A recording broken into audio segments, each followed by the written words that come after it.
فغاية ما تجمعه مقامات الموسيقى على طرب تتغنى بها ممثلا فرحا مقبلا عاكفا منتشيا على رغب.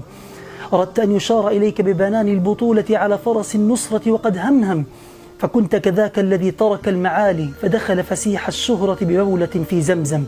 نبشت قبور الأموات فقلت فيهم ما رده الأكابر عن علم ودراية، واسترضيت بالخفيف تزلفا قوما قد أتوا بكل كبيرة وجريرة وجناية.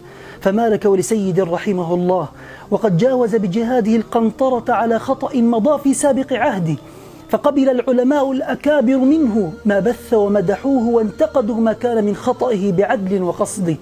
ثم انقلبت بآلة تشويهك الموتورة وبمرافقة قنوات النفاق المأجورة لتجعل من غزة وجهادها غرضا للإسقاط الرديء، وفي المآل وإن لم تعلم مسارعة في التطبيع القميء، وإن شئت انحيازا لفسطاط التخذيل المهين ومداهنة أثيمة لفسطاط النفاق اللعين.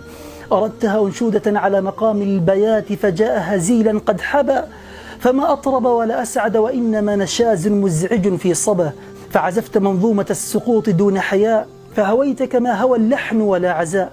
ولما كان الحق لا يقبل القسمة والتجزئة الظلومة ولا دعاوى الهوى المتهمة الغشومة، فقل لي ما تصنع بهذه المفارقة وما ترى في تلك المطابقة.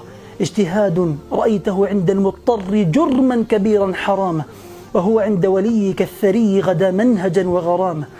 ذاك له اجتهاد قد لا توافقه ولك الحق على إطلاق، والثاني منهج أصيل له معتمد على حب وإملاق. فالثاني أولى بالإنكار بدلا من تقبيل يده افتخارا، والمضي ترديا في منظومة الأخلاق انهيارا.